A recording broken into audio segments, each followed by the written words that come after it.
ఎన్నుకుంటే మాత్రం వాళ్ళే మా బలం, వాళ్ళే మా ధ్యేయం కనుక మేము ఖచ్చితంగా వాళ్ళకి అందుబాటులో ఉంటూ లంచం లేని పాలన, పారదర్శకత పాలన ఉంటుంది.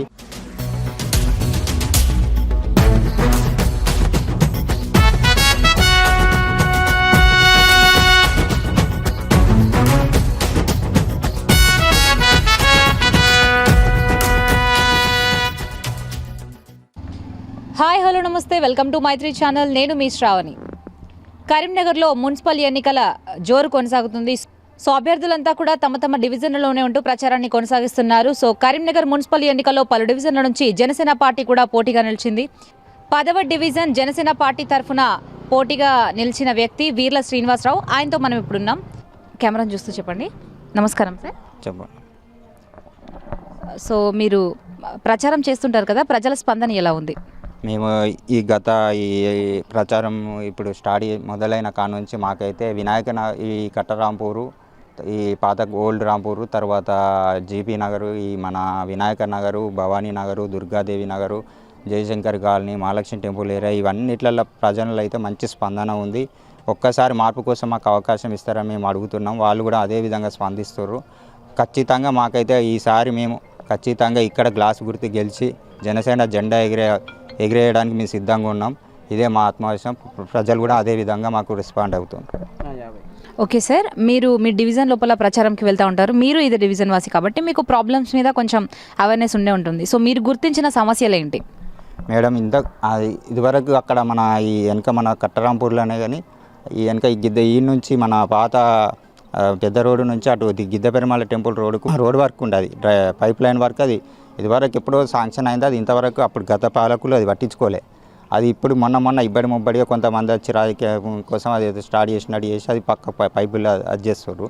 ఇదే విధంగా ఇక్కడ కూడా మన దగ్గరనే ఈ రోడ్డు ఉంది. అది కూడా గుంతలు తీసి అది ఇదివరకు రోడ్ వర్క్ చేసుకుంటూ ఆ రోడ్లు కూడా మళ్ళీ కడిగేసారు. అది పెండింగ్లోనే ఉంది. అది కూడా ప్రజలు ఇప్పుడు బాటసార్లు పోయడానికి కూడా ఇబ్బంది ఉంది. డివిజన్ ప్రజలకు కూడా బాగా ఇబ్బందులు ఉన్నాయి. ఇక్కడ ఇదొకటి చెప్పినాం, అక్కడ ఆ రోడ్లో అదొకటి ఉన్నది. అది ఆల్రెడీ 15 పే కమిషన్ కూడా ఆల్రెడీ అప్పుడు నిధులు శాంక్షన్ చేసింది. అయినా కూడా అది ఇప్పటికి కాని పరిస్థితి. అంటే అప్పుడు కూడా కాని పరిస్థితి. ఎందుకు కాలేదంటే వాళ్ళు అడిగేటోళ్ళు లేరు, అడిగిన వాళ్ళకు సమాధానం చెప్పేటోళ్ళు లేరు.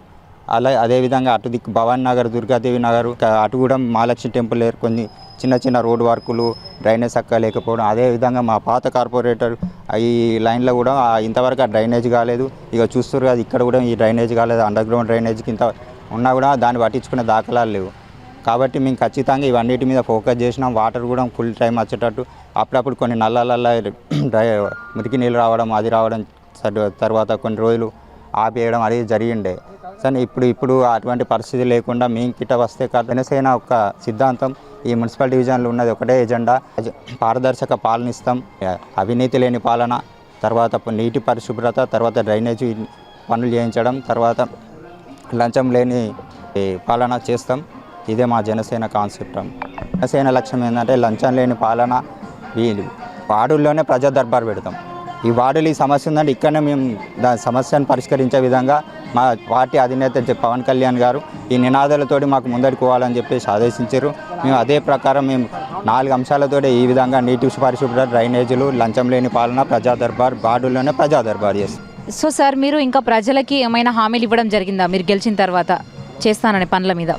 ఖచ్చితంగా మేము ఈ డివిజన్ నుండి మేము జనసేన పార్టీ అభ్యర్థి గెలుపొందినట్టు ఖచ్చితంగా ఈ 10వ డివిజన్ ప్రజలకు ఖచ్చితంగా వాళ్ళకి ఎల్లవేళలా అందుబాటులో ఉంటూ గతంలో ఉన్న సమస్యల పరిష్కారానికి కానీ డ్రైనేజీలు కావచ్చు, లేకపోతే వాటర్ ప్రాబ్లమ్స్ కావచ్చు, లేకపోతే ఇంటి సమస్య, ఇంట్లో ఉన్న చిన్న వాళ్ళకు ఉండే ఇబ్బందులు కావచ్చు, ఏదన్నా ఇష్యూలలో.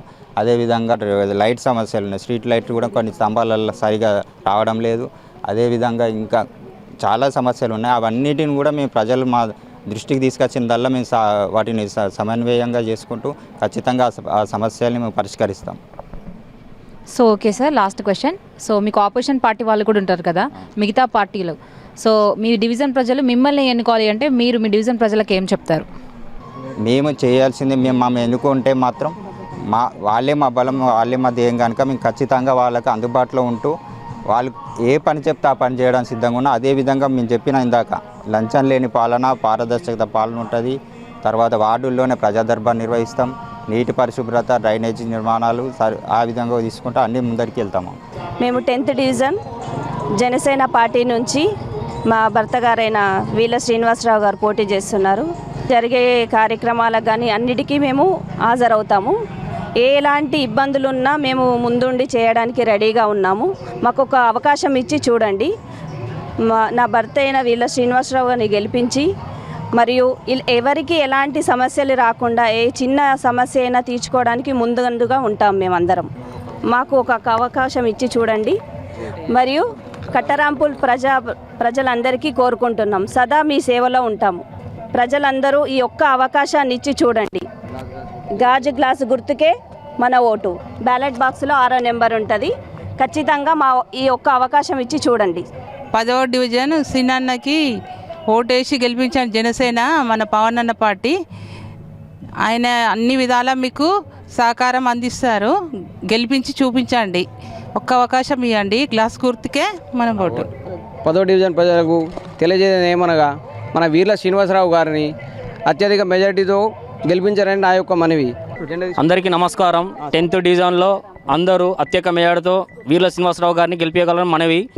పవన్ కళ్యాణ్ గారి నాయకత్వం వర్ధిల్లాలి. గ్లాసు గుర్తుకే మన ఓటు. సీరియల్ నంబర్ 6 వారి మేయర్తో గెలిపించగలరని నా యొక్క మనవి. సో చూస్తున్నారు కదా, 10వ డివిజన్ ప్రజలంతా కూడా జనసేన పార్టీ నుండి పోటీ చేస్తున్నటువంటి వీర్ల శ్రీనివాసరావు గారినే మేము గెలిపించుకుంటాము. సో వారితో మా అభివృద్ధి సాధ్యమవుతుంది అని చెప్పేసి మేము అనుకుంటున్నామని చెప్పేసి చెప్తున్నారు. సో వీర్ల శ్రీనివాసరావు గారు గెలవాలని మనం కూడా మనస్ఫూర్తిగా కోరుకుందాం. 10వ డివిజన్ నుంచి కెమెరామెన్ శేఖర్తో శ్రావణి, మైత్రి ఛానల్, కరీంనగర్.